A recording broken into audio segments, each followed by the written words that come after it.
Adenium গাছের সঠিক reporting পদ্ধতি এবং কীরকম মিডিয়াতে এই গাছটাকে লাগালে গাছের গ্রোথ খুব ভালো হবে এবং গাছটা কখন মারা যাবে না।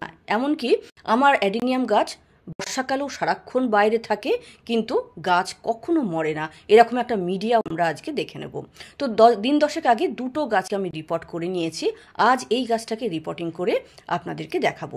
তো প্রথমেই গাছটাকে আমরা টব থেকে বার করে নিয়ে এই মিডিয়াটা জলে ভালো করে ধুয়ে নিয়ে একদিনের জন্য ছায়াতে রেখে শেকড়টাকে একটু শুকিয়ে নেব।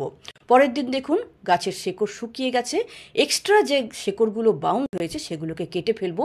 আর আগের বার আমি যখন রিপোর্ট করেছিলাম তখন সেপ আনার জন্য প্রদীপটা আমি দিয়েছিলাম, সেটাকেও বার করে নিলাম।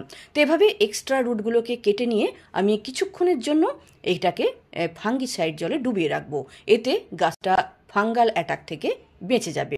এবার 1 মগ বালি নিলাম, হাফ মগ গোবর সার বা ভার্মি কম্পোস্ট এখানে নেবো, 1 চামচ বোন মিল, 1 চামচ ছাই এবং কিছুটা ফাঙ্গিসাইড পাউডার মিশিয়ে নিলাম।